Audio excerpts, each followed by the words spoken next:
السلام علیکم. آپ لوگوں سے درخواست ہے کہ اس ویڈیو کو لائک کیجیے اور شیئر کیجیے. اگر آپ نے ابھی تک اس چینل کو سبسکرائب نہیں کیا ہے تو اسے سبسکرائب کیجیے اور بیل آئیکن دبائیے تاکہ ہماری نیو ویڈیو کی نوٹیفیکیشن آئے. شکریہ. فاتحہ.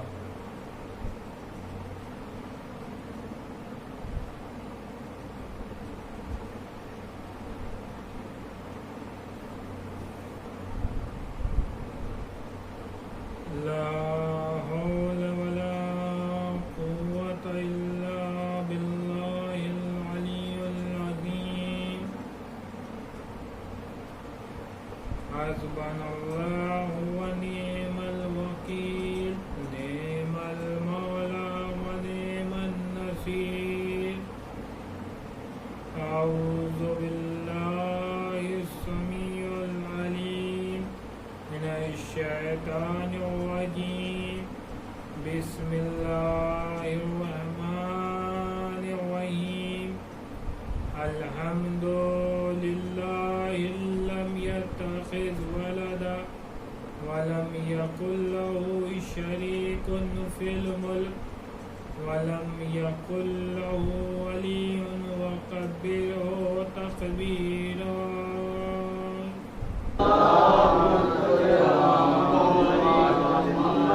الصلاة والسلام والتحية والإكرام على الرسول النبي الأمي الذي أرسله بالحق بشيرا ونذيرا وداعيا إلى الله بإذنه سراجا منيرا.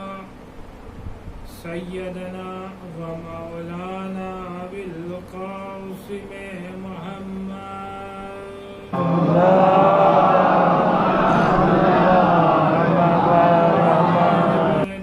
الطيبين الطاهرين الغر الميامين المعصومين الذين أذهب الله عنهم الرجس وطهرهم تطهيرا.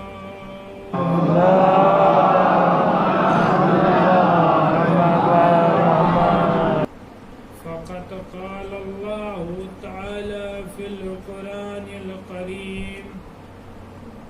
بسم الله الرحمن الرحيم.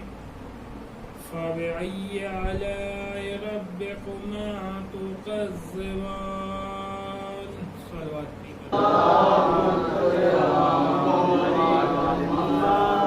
خداوند عالم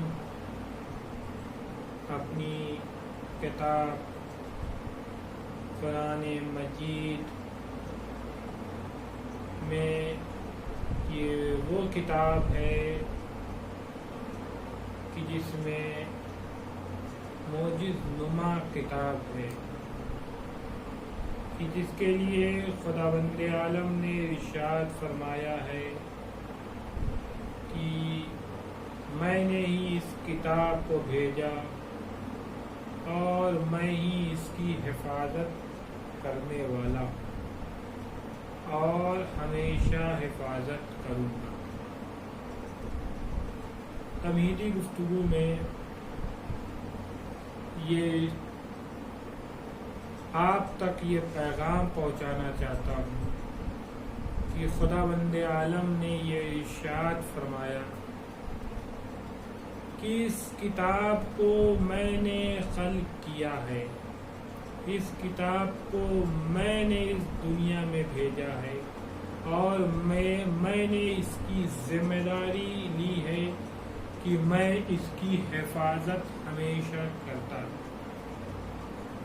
جب خداوند عالم نے یہ ارشاد فرمایا کہ میں اس کتاب کی ہمیشہ حفاظت کرتا رہوں گا تو یعنی اس سے یہ ثابت ہوتا ہے کہ اس کتاب پہ ہمیشہ مشکلیں آتی رہیں گی تو میں حفاظت ان مشکلوں سے کرتا رہوں گا. صلوات پڑھیے بر محمد. اس لیے کہ حفاظت ہمیشہ اس چیز کی جاتی ہے جس پہ کوئی مصیبت آئے، اس لیے کہ اگر مصیبت نہیں آئے گی تو حفاظت کس چیز سے کی جائے ہے کہ نہیں؟ جب کوئی مصیبت کوئی چیز پہ آتی ہے تو اس سے اس کی حفاظت کی جاتی ہے اس مصیبت سے، لیکن اگر کوئی مصیبت ہی نہیں ہے تو کس چیز کی حفاظت، کس چیز سے حفاظت، کس چیز کی حفاظت؟ یعنی ہمیشہ اس پہ کچھ عرصوں بعد، کچھ وقت بعد، کچھ لمحے بعد، کچھ سال بعد اس پہ مصیبت کسی نہ کسی طرح سے آتی رہے گی، تب خداوند عالم نے کہا ہے کہ میں حفاظت کرتا رہوں گا۔ اور اس چیز سے مطمئن رہے ہم، خاص طور سے شیعان حیدر کرار، کہ جب بھی قرآن ناطق یا قرآن صامت پہ کوئی مصیبت آئی ہے تو اس سے حفاظت کرنے کے لیے اس خدائے معبود ہمیشہ آگے رہا ہے۔ صلوات پڑھیے بر محمد۔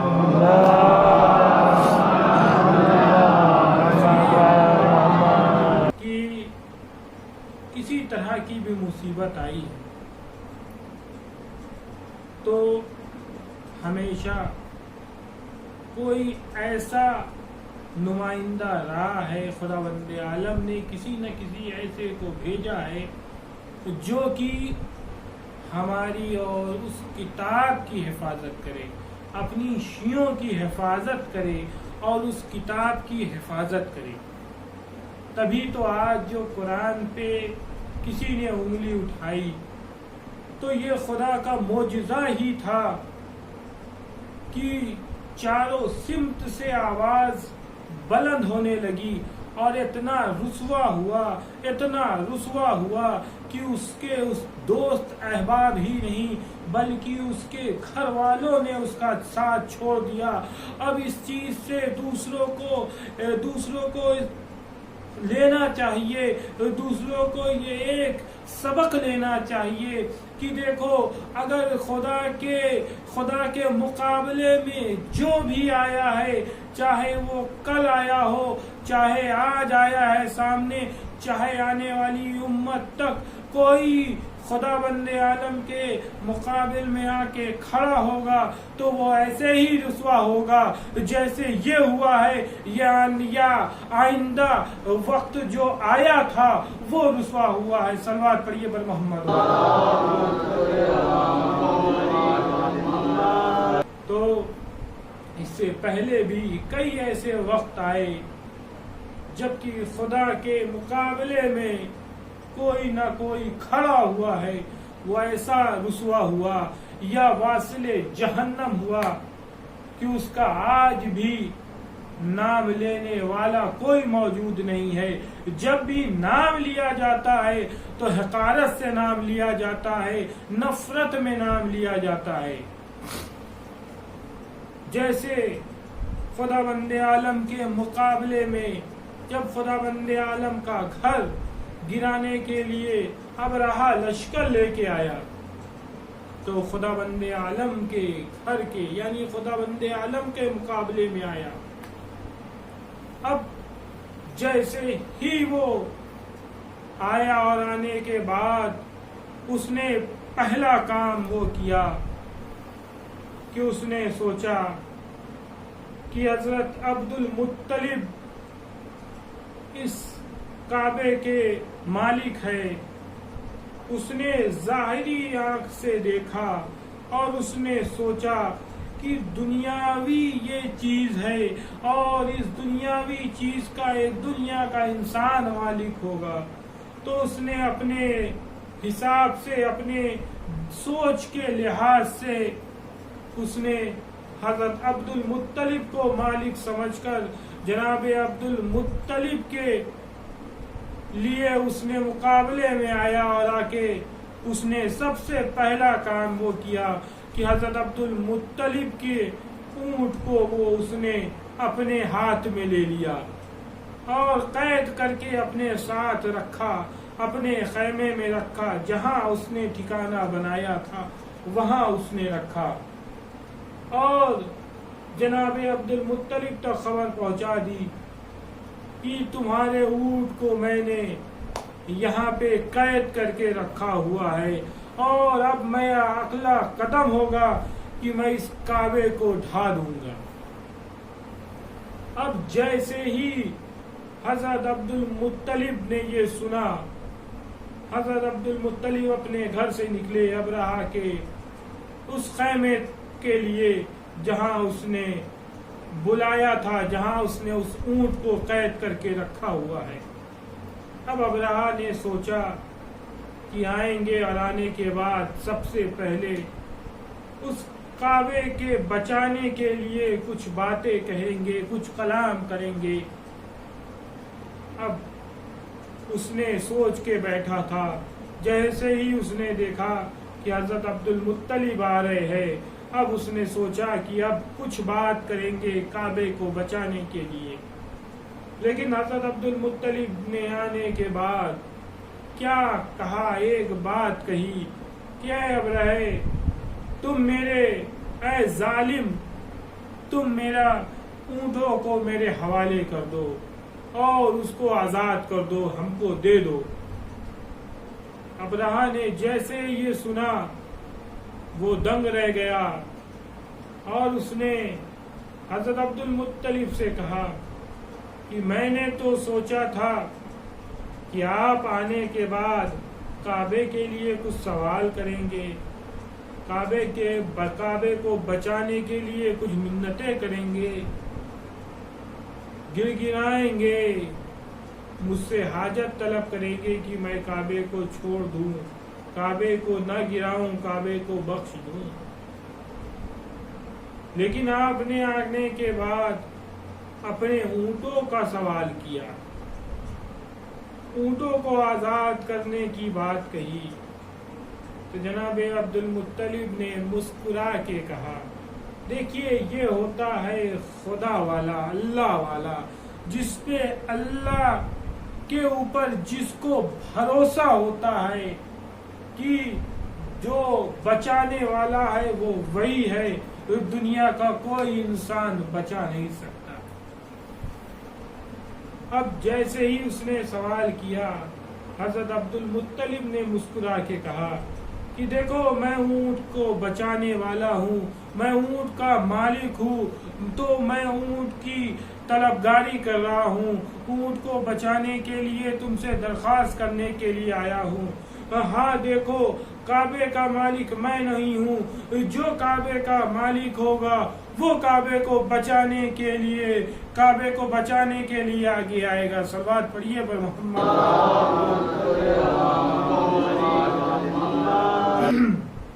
تو جیسے ہی اس نے یہ دیکھا کہ اتنا مطمئن ہے حضرت عبد المطلب، اب اس نے اس کے اور آگ ببولا ہو گیا اور ناراض ہو گیا۔ اب اس نے اپنے فوج کو کہا کہ جو ہاتھیوں کی فوج تھی اس کو کہا کہ تم کعبے کو گرانے کے لیے حکم دے دیا، جاؤ تم اور کعبے کو گراؤ۔ اب جیسے ہی ابرہہ کا وہ اونٹوں کا لشکر کعبے کی طرف جانا ہی چاہتا ہے، ارے خدا بند عالم نے اپنی جب فوج کو بھیجنا شروع کیا، وہ چھوٹی چھوٹی ابابیلیں، وہ چھوٹے دہن میں چھوٹے چھوٹے پتھر وہ رکھ کے جیسے ہی اوپر سے اس ہاتھیوں کے اوپر سے گزرے اور اپنے دہن سے وہ پتھر کو آزاد کیا، جن کی مثال ایک چھوٹے سے دانے کی ہے۔ انہوں نے جیسے ہی اس پتھر کو آزاد کیا، وہ پتھر اوپر سے چلے اور ہاتھیوں کے اوپر آ کے ایسے گرنے شروع ہوئے۔ اب ہاتھیوں کا یہ حال ہوا کہ قرآن میں ہے کہ چبایا ہوا بھوسا کی سمت ہو گئے، جیسے چبایا ہوا بھوسا ہوا کرتا ہے ویسے اس ہاتھی کے لشکر ہو گئے. صلوات پڑھیے بر محمد.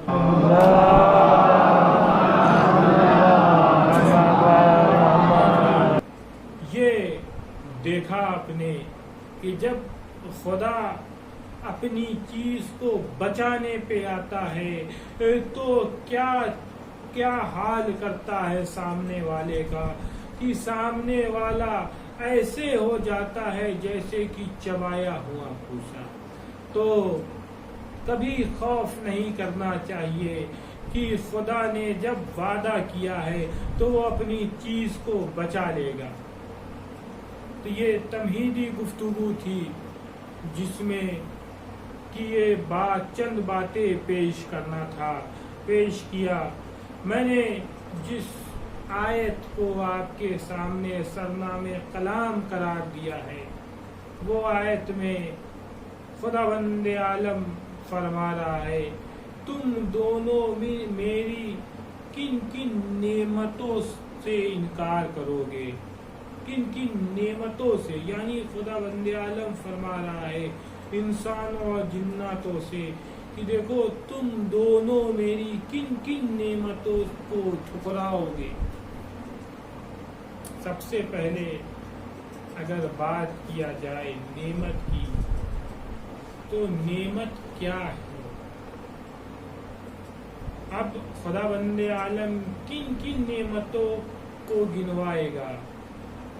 خداوند عالم سورہ رحمان میں اپنی ایک ایک رحمتوں کو گنواتا ہے کہ میں نے چاند خلق کیے، سورج خلق کیے، میں نے دریائیں خلق کی، میں نے سمندر خلق کیا، میں نے اس پہاڑوں کو خلق کیا اور میں نے ہر ایک چیز کو خلق کیا.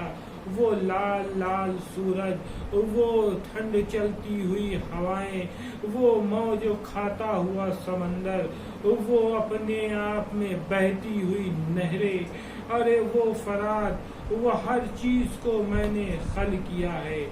وہ خلق کس کے لیے کیا؟ اپنے بندوں کے لیے خلق کیا. اور کس کے صدقے میں خلق کیا ہے؟ یہ محمد والے محمد کے صدقے میں خلق کیا ہے. صلوات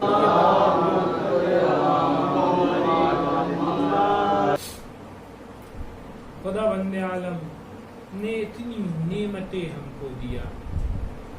اگر ایک نعمت بھی ہم سے چند لمحوں کے لیے اگر اپنی ایک نعمت کو روک لے، اپنی ایک نعمت کو ہم سے لے لے تو سوچئے ہماری کیا حال ہوگی، ہم کہاں کے رہیں گے. اگر خداوند عالم ان سے پوچھئے کہ جن کی آنکھ کی بینائی اگر چلی گئی یا جن کی آنکھ میں روشنی نہیں ہے، ان سے پوچھئے آنکھ کی نعمت کو کہ آنکھ کی نعمت کیا ہوتی ہے، نہ دیکھ پانا کیا ہوتا ہے. ہم کو اگر آسانی سے یہ نعمت مل گئی ہے تو ہم اس کا شکریہ ادا نہیں کرتے اور سوچتے ہیں کہ یہ ہمارے پاس ہمیشہ سے رہے گی، اس کو ہم نعمت نہیں سمجھتے. لیکن ان سے ذرا سے اگر ہم دریافت کریں جن سے یہ نعمتیں لے لی گئی ہے یا جن کو یہ نہیں دیا گیا ہے، کہ وہ اگر دیکھنا چاہے بھی تو کیا کچھ نہیں دیکھ سکتے، یہ دنیا کو نہیں دیکھ سکتے. ان کے لیے یہ دنیا اندھیری ہے. کیا خوبصورت سما ہے خداوند عالم نے بنایا ہے، وہ احساس ضرور کر سکتے ہیں لیکن دیکھ نہیں سکتے ہیں.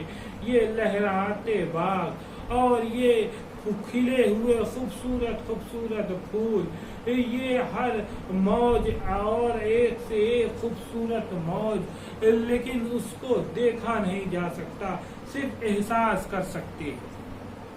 اور ہم کو اگر یہ نعمت ملی ہے تو ہم اس کا شکریہ ادا نہیں کرتے، اس لیے کہ اس کا اگر ہمیں احساس ہوتا کہ یہ نعمت کیا چیز ہے تو ہم ضرور اس نعمت کے لیے خداوند عالم کا شکریہ ادا کرتے.